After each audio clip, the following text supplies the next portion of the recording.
Jack Stone opened and quietly shut the door behind him as he slipped into the conference room. A few analysts and field agents were already seated around the long rectangular table. One empty chair remained. A few of the new guys looked up as he entered, but the NSA's security was tighter than Langley's. Since he was the only one missing from this meeting, the senior members pored over the briefs in front of them without even giving him a cursory glance. Wesley Burkhart, his boss, handler, and recruiter all rolled into one, stuck his head in the room just as Jack started to sit. "Jack, my office, now."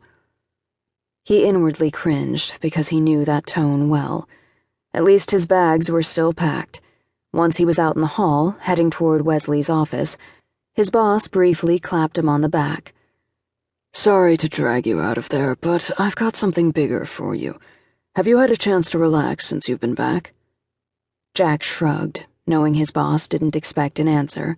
After working 2 years undercover to bring down a human trafficking ring that had also been linked to a terrorist group in Southern California, he was still decompressing. He'd been back only a week, and the majority of his time had been spent debriefing. It would take longer than a few days to wash the grime and memories off him, if he ever did. "You've got another mission for me already?" Wesley nodded as he opened the door to his office. "I hate sending you back into the field so soon, but once you read the report, you'll understand why I don't want anyone else." As the door closed behind them, Jack took a seat in front of his boss's oversized solid oak desk. "Lay it on me." "2 of our senior analysts have been hearing a lot of chatter lately, linking the Vargas cartel and Abu al-Rahman's terrorist faction. At this point, the only solid connection we have is South Beach Medical Supply." "SBMS is involved?" The medical company delivered supplies and much-needed drugs to third-world countries across the globe. Ronald Weller, the owner, was such a straight arrow it didn't seem possible. "Looks that way." His boss handed him an inch-thick manila folder. Jack picked up the packet and looked over the first document. As he skimmed the report, his chest tightened painfully as long, buried memories clawed at him with razor-sharp talons. After reading the key sections, he looked up. "Is there a chance Sophie is involved?"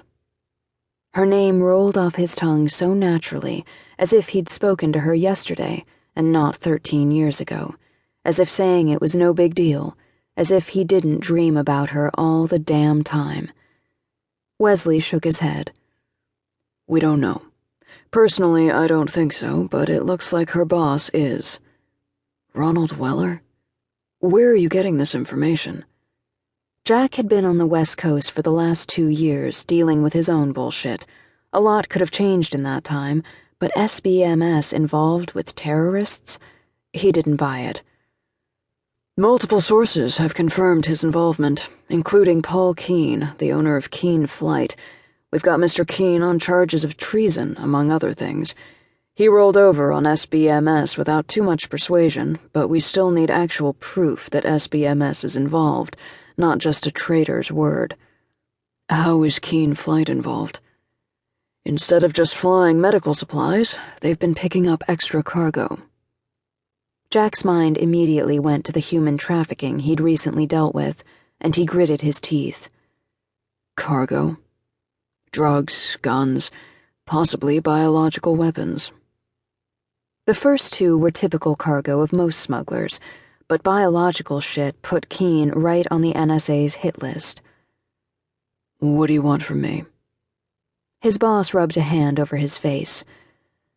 "I've already built a cover for you. You're a silent partner with Keene Flight. Now that Paul Keene is incapacitated, you'll be taking over the reins for a while, giving you full access to all his dealings." "Incapacitated, huh?" The corners of Wesley's mouth pulled up slightly. "He was in a car accident. Bad one." "Right." Jack flipped through the pages of information. "Where's Keene really at right now?" "In federal..."